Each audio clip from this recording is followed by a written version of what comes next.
Habari, karibu kwenye channel yangu. Leo tujifunze jinsi ya kupika half keki. Basi hapo na unga wangu robo. Tutatumia unga robo leo, napikia tu watoto nyumbani. Baada ya kuweka unga wako robo kwenye bakuli lako, utaweka baking powder. Nimeweka kijiko kimoja hicho cha chai. Pia nimeweka robo kijiko cha chai cha baking soda. Hapo pia nimeweka margarine yangu hiyo hapo. Blue band tunapenda kuita blue band. Utaweka robo kijiko cha chakula. Baada hapo utaweka mafuta kijiko kimoja cha chakula. Usiongeze zaidi ya hapo. Baada ya hapo pia utaweka na sukari. Mimi nimetumia vijiko vitatu vya chakula vya sukari. Unaweza kuongeza kama unapenda kuongeza, lakini mimi nimeweka vijiko vitatu kwa sababu imetosha kabisa kwenye hizi half keki zangu. Na pia sipendi sana sukari nyingi. Pia nimeweka maji. Nimetumia kikombe kimoja tu cha maji katika unga wangu wa robo.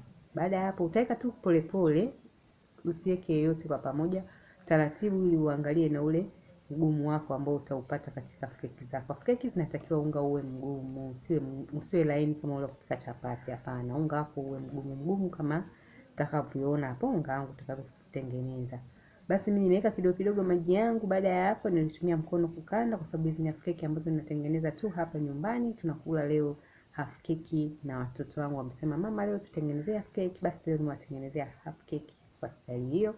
Unga wangu huo niliuacha kwa dakika 15. Uache kidogo upumzike unga wako ili uumuke vizuri. Baada ya hapo utasukuma. Mimi nimesukuma donge langu, sikutaka liwe jepesi sana au sikutaka kuwa mnene zaidi. Basi ukipenda unaweza kufanya mnene zaidi. Na unga wangu kwa sababu ilikuwa ni robo, basi nilikuwa nataka kila mmoja apate.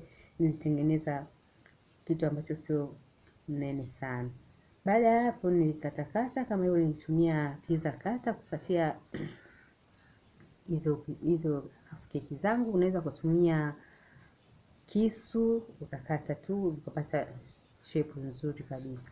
Kama unavyoona hapo, niliacha kama dakika 15 tena. Baada ya hapo niliweka mafuta yangu jikoni, nikaanza kuweka hizo half keki. Hakikisha mafuta sio ya moto, ila yawe ya vuguvugu. Kama unavyoona mimi ninatoa vibabu kidogo hapo.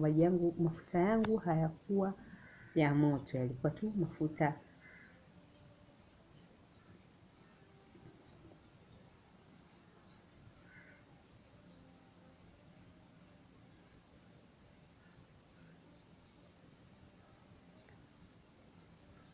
hakikisha mafuta sio ya moto sana. Baada ya kuweka hapo, uhakikishe basi unageuza kila wakati, kwa sababu ili zisiungue. Unajua keki zina tabia ya kushika sana chini, yani kuungua haraka. Kwa hiyo unatakiwa hivyo tu, kishaweka anza kugeuza half keki zako kila mara. Usiziache zikakaa muda mrefu yani upande mmoja. Kisha unageuza kama hivyo unavyoona za kwangu unavyogeuza hapo. Bado kabisa hazijaiva, lakini nimeamua ninachukua hatua ya kuzigeuza kila wakati. Kama unavyoona hapo tayari zimeshaanza kupata rangi ambayo unahitaji. Kwa hiyo naendelea kugeuza half keki zangu ili ziive upande zote. Usiache zikakaa tu upande mmoja zikaiva upande mwingine hujaiva. Hakikisha unageuza hivyo ili pia ziive pande zote za half keki zako. Baada ya hapo mimi za kwangu nilipenda rangi hiyo. Tayari zimeshaiva vizuri half keki zangu.